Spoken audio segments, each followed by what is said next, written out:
Today we are going to start our new chapter, that is organic chemistry.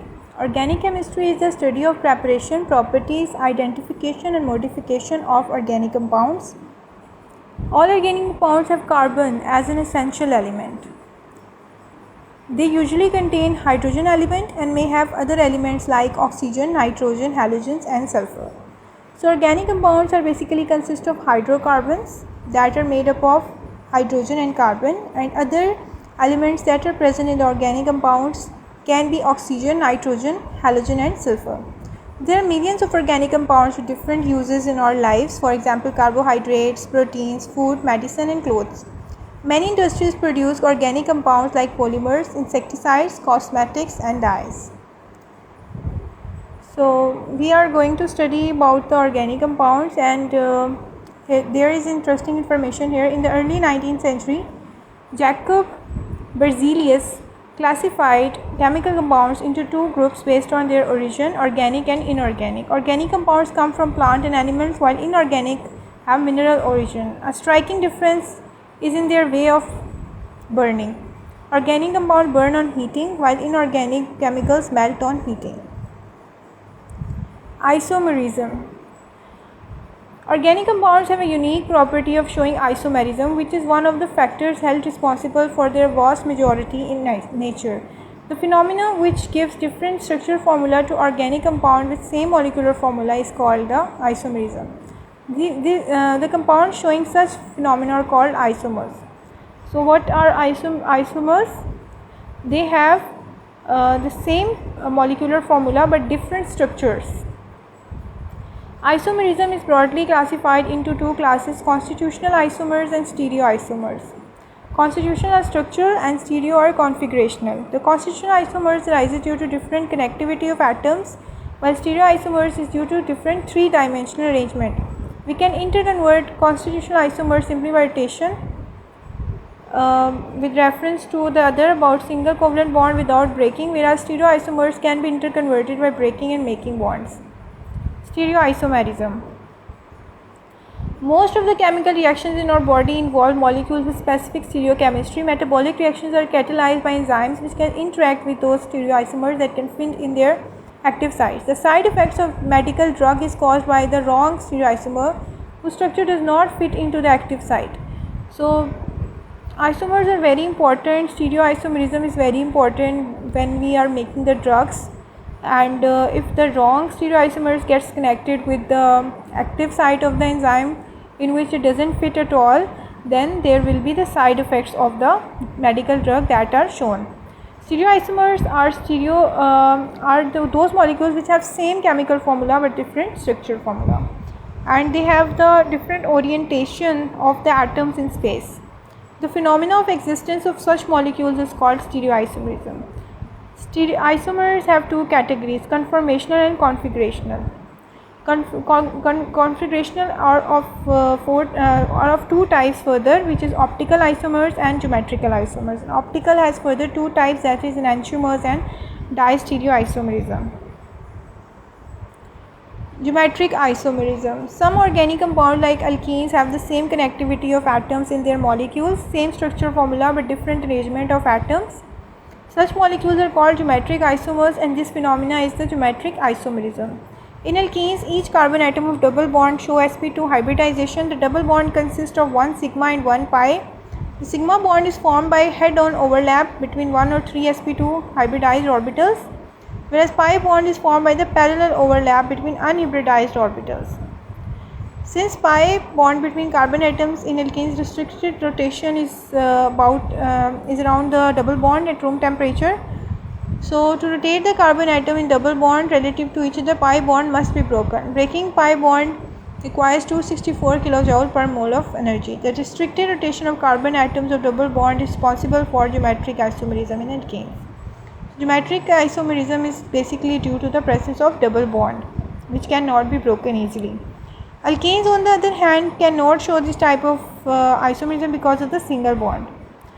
So, because single bond can easily be rotated. For example, rotating carbon-carbon single bond requires almost 12 kJ per mole of energy.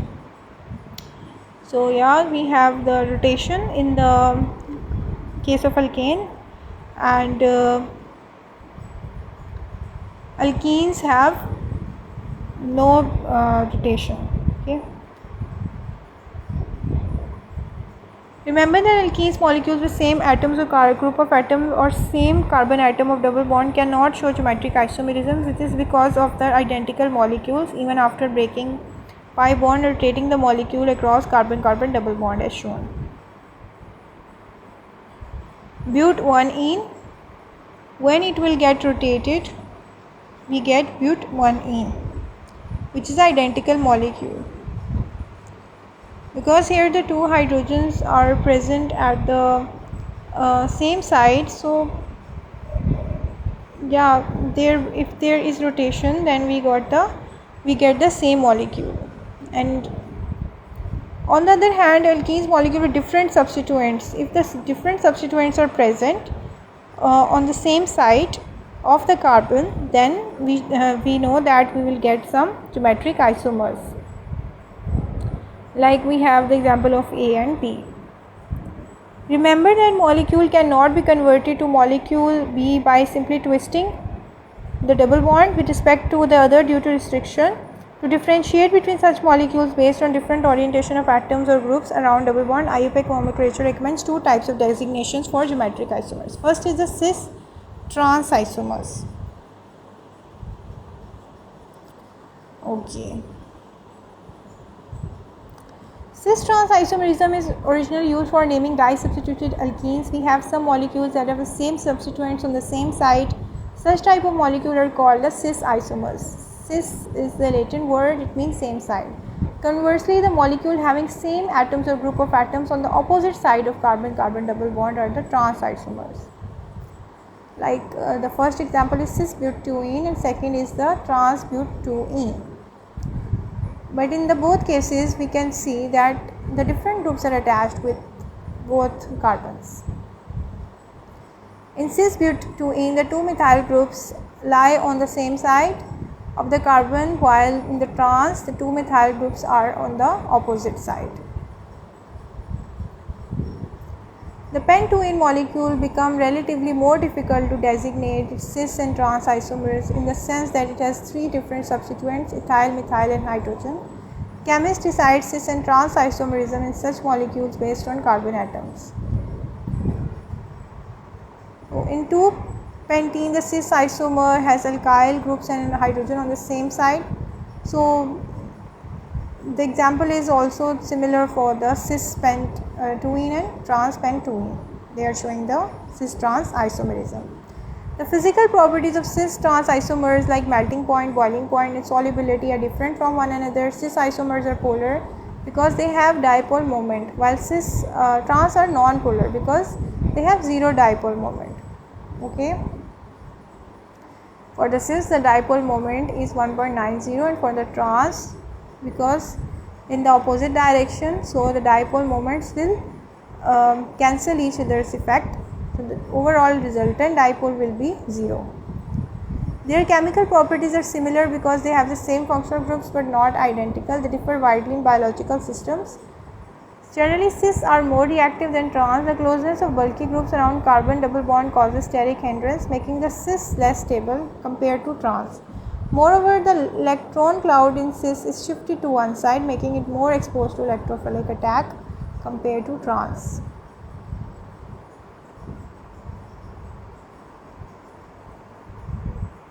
Interesting information, cis-lanthane has shape able to bond to base guanine in DNA, causing DNA damage and kills cancer cells. This is why cis-lanthane is used in chemotherapy. And we can also designate cis-trans isomerism based on hydrogen atoms bonded to the carbon atoms of the double bond.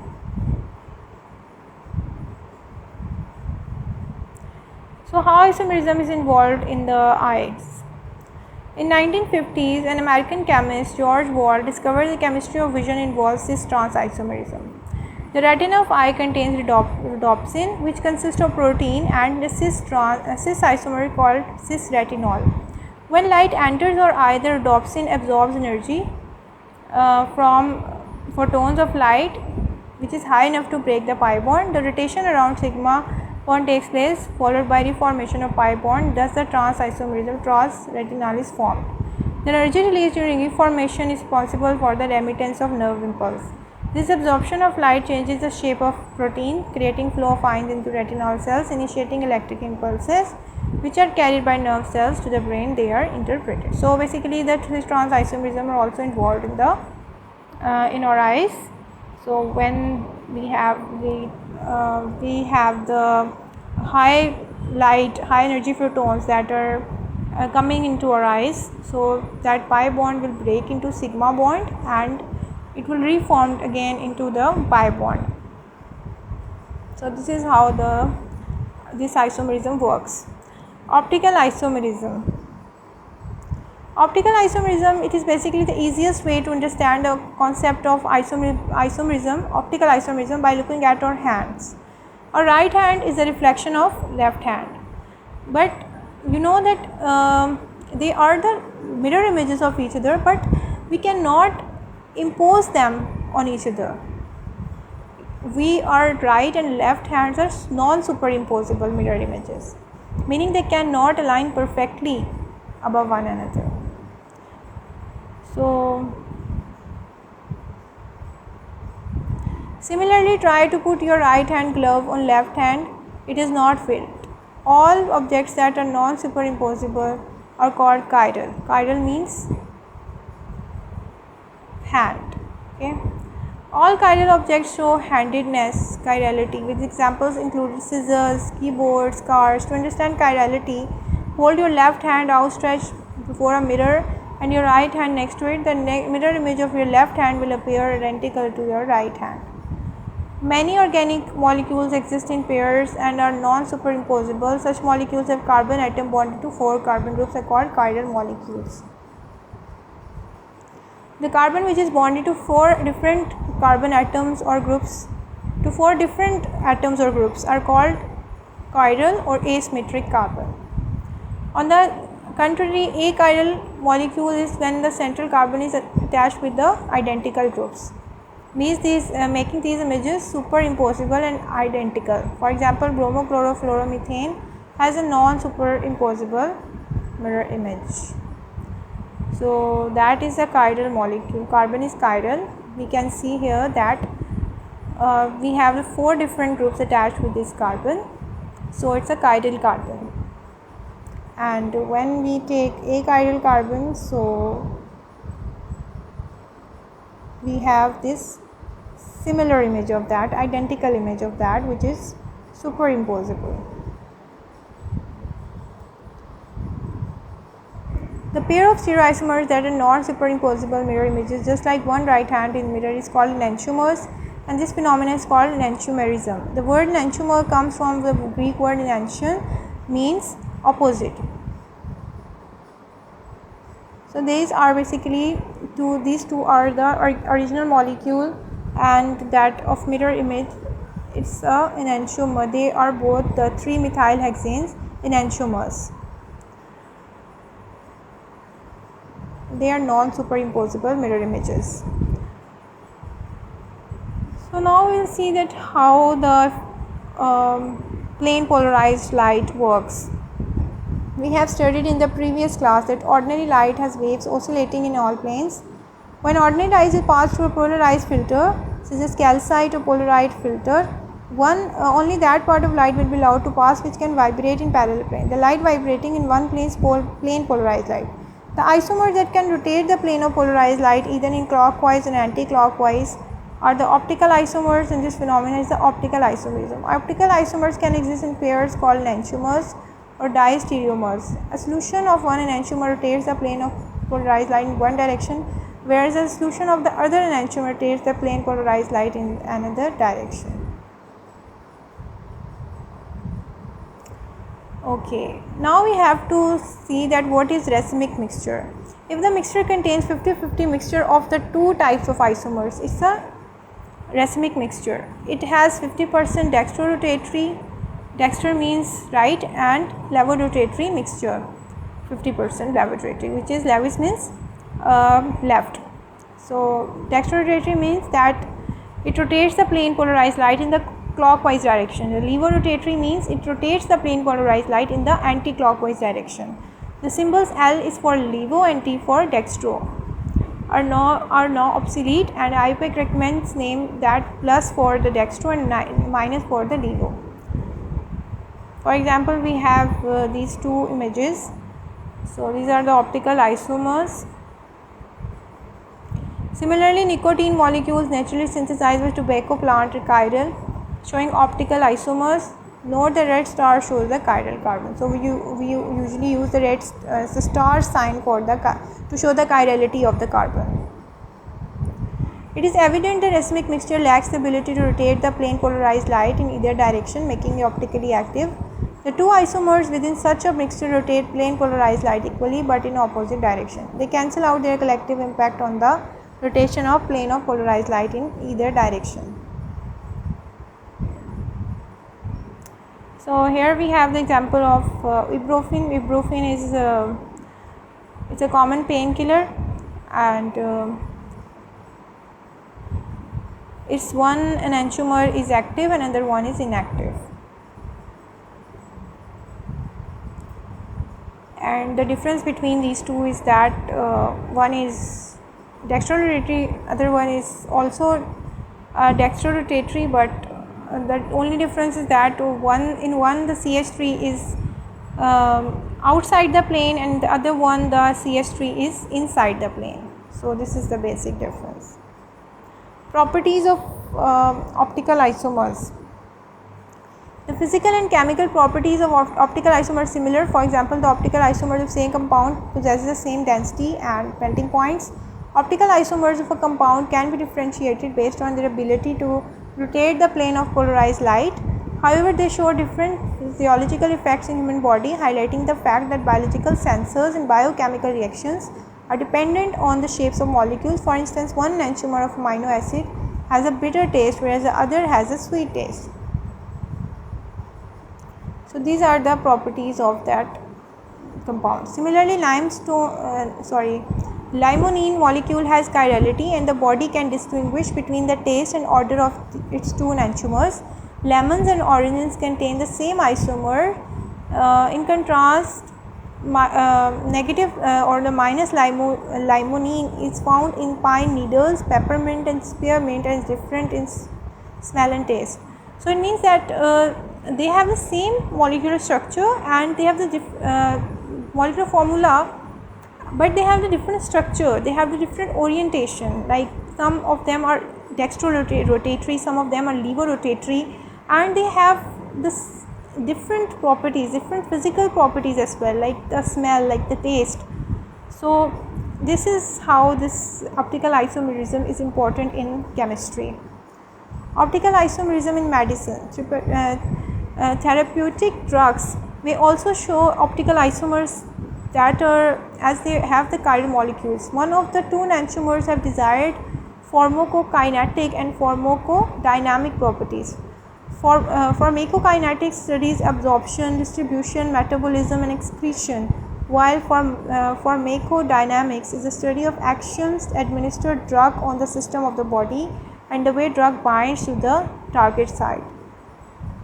So pharmacokinetics study about the absorption, distribution of the drug, while pharmacodynamics is basically about the drug actions when it gets inside the body. Chirality and preparation of drugs. It is of the high industrial concern to design, develop and supply pharmaceutical drugs globally. One cannot neglect the importance of the therapeutic effects and the heavy financial issues of the development and marketing of new drugs. The shape of biological systems and the biological targeted chiral molecules are deeply linked in the preparation of drugs. There is a potential difference between the biological activity. One enantiomer of chiral molecules has differing effects on the human body compared to other enantiomer. For instance, one enantiomer of propoxyphene is an analgesic, whereas the other one has anti-coughing properties, although the commercial names are mirror images of each other. So one is for the pain relieving and another is for the cough. So it's basically the same name, but they are different mirror images. Another example of chiral molecule which is called the thalidomide. It was prescribed by the medical practitioners as a sedative and treating morning sickness, nausea which is linked with pregnancy. Later it was found that this drug caused birth defects in babies whose mothers took it during pregnancy. Further research proved that plus enantiomer of thalidomide is active and uses sedative with no side effects, while minus is a teratogenic causing birth defects. So one is sedative and other one is the teratogenic. Unfortunately, the two enantiomer thalidomide soon interconvert, making the administration of single intended enantiomer ineffective to prevent the harmful effects. Separation of racemic mixture of thalidomide. Most chiral molecules in drugs exist in the form of racemic mixture having 50% plus 50% minus isomers. However, such drugs are not advised by the healthcare professionals. Why? Because the two enantiomers have different effects on the human body. One enantiomer may be therapeutically active and have desired effects, while other may be inactive or less effective or even harmful. This is evident from the case of thalidomide. To address this issue in thalidomide drug, there are two methods. One method is optical resolution, which involves the separation of racemic mixture into two enantiomers of the thalidomide, removing the minus thalidomide enantiomer.